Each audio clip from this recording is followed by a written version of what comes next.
Hello, everybody, and welcome to pronunciation practice again for this week. Today's sentence is really interesting.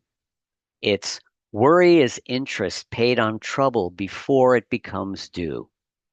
Basically, trouble happens in life, but if we're worrying about it before it happens, we're like paying something. We're paying something which we don't need to. So it's talking about how worry is kind of not necessarily helpful.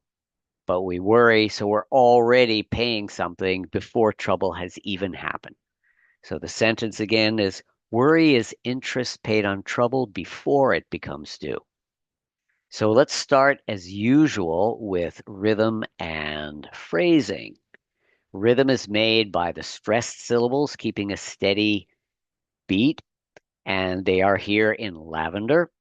So I'm going to tap the stressed syllables with my finger. We keep a steady rhythm frame like this. We keep a steady rhythm frame. There are two phrases here. Each phrase makes sense itself. And so instead of the whole sentence through blah, blah, blah, blah, blah, blah, blah, blah, we hear a phrase, we hear another phrase, we put it together. The first phrase, worry is interest paid on trouble. That makes sense. That all fits. You've got your nouns, your verbs. Worry is interest paid on trouble. Second phrase, before it becomes due. So two phrases, listen to the melody, how I articulate the phrases as I tap.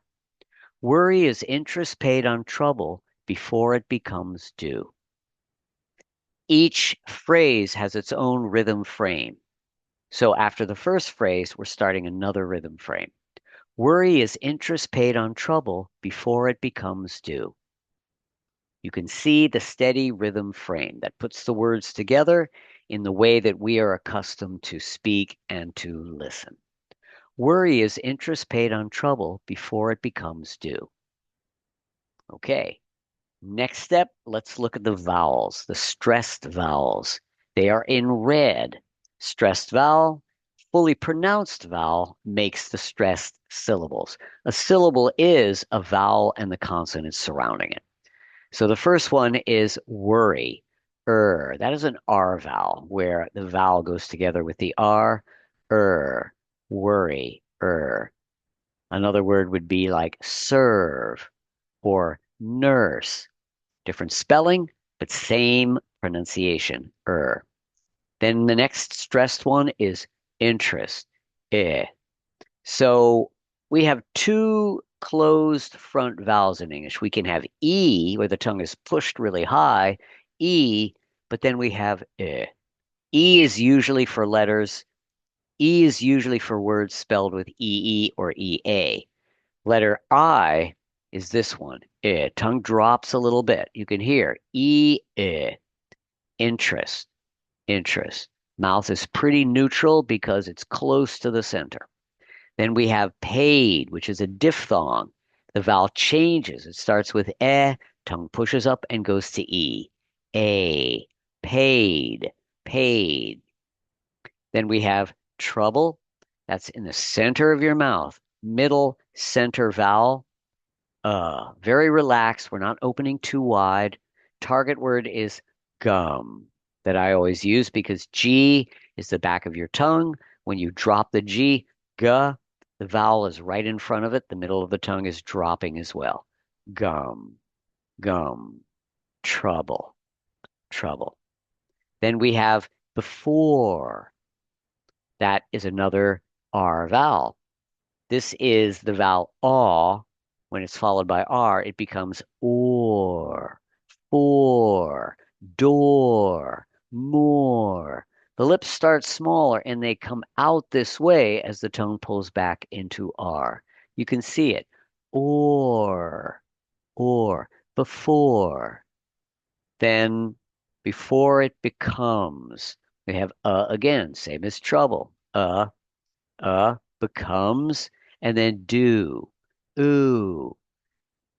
There's only one vowel there, so it's not strictly a diphthong. Die means two, but it has the same lip movement as we push our lips forward and they gather into a small circle.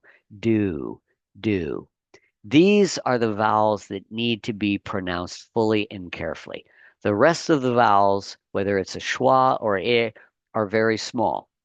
And that contrast between fully pronounced vowels and smaller vowels, what gives the rhythmic movement of English. Next, we'll talk about the consonants, starting with W, that's the lips. Whoa, whoa, whoa, whoa, whoa. Worry. R again, tongue is pulled up and back. Worry. R, r. Worry. Then E at the then Y at the end of that word, which sounds like an E. Worry. So the tongue is pulled up. Then is Z. Spelling is S, but the pronunciation is Z. Z. That's why we use the IPA, International Phonetic Alphabet. Z. Vibration through the teeth. Then interest, N, nasal consonant, tongue here, N, na, na, na, na, in. Then we have T, interest. R to ST again, interest. S, tongue is here, T is up here, interest. Paid, lips, unvoiced, fricative consonant. Unvoiced stop plosive consonant, P, paid. Then we have D, which is another stop plosive consonant. Stop plosive consonants means that we're stopping the sound and releasing it. Duh, duh. This is voiced in this case. Paid.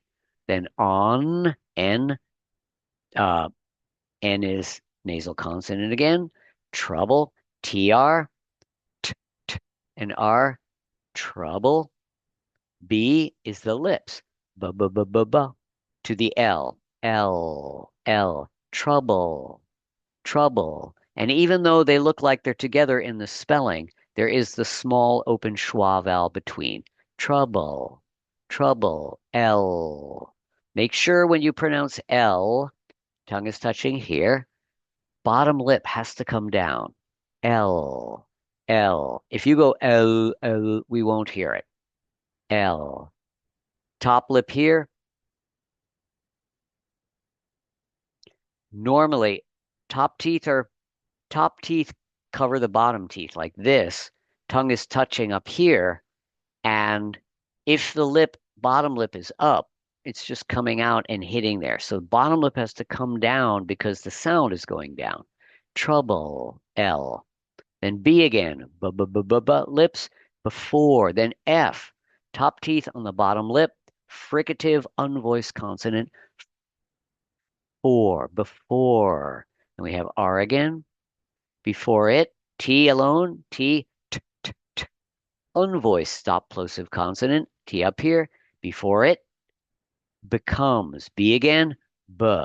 Then the letter C, pronounced as K, k, k. Why? Because the letter C has two pronunciations. It can be s or k. So underneath, you see the little K. Becomes, and then M, which is the lips again, nasal consonant. The nose is open.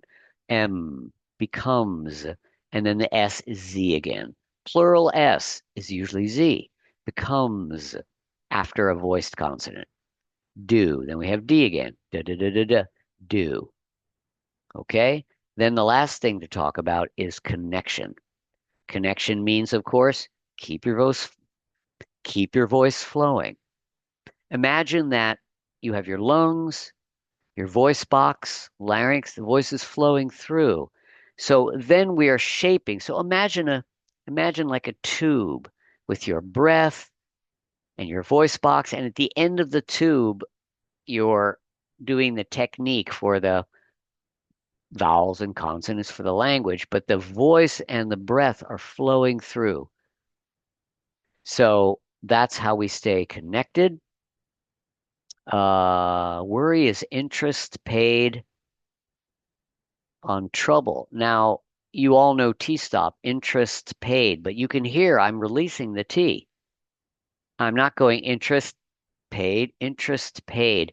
That's because P is made by a different part of the mouth.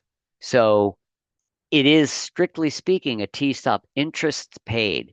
But if I really try to stop it completely, interest paid, that would take too long. So the T does get released. Interest paid, interest paid, interest paid on trouble. Keep it connected. Paid on trouble before it. Then we have a real T stop where we do stop. Before it, clean stop. Before it becomes due. Before it becomes due. Actually, I'll leave it, but I have another explanation I can explain later of why interest paid. It's because of the S before the T. That affects it as well. If it was just T going into the P, I think it would be a complete stop. What price do you pay? I'm going to cut this out of the video, but I was just letting you know. It's because of the S. Okay, so before it becomes clean stop there. Before it becomes due. Keep it connected. Becomes due. So this one I think is fairly easy to connect. Two phrases. Let's do it together. Two times. I will say it once, repeat after me, and then we'll do it again. And please tap the stressed syllables. That really helps you get the feeling, the phrasing, and the rhythm. Worry is interest paid on trouble before it becomes due.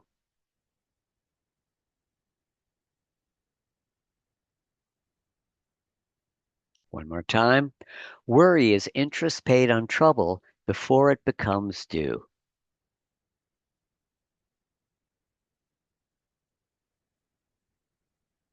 Okay, I hope that was helpful. If you'd like to learn more about all of these techniques, please come join my membership, and then you can also practice with us after this video is over. So thanks for joining me, and I will see you next week with another brilliant, interesting sentence. Take care.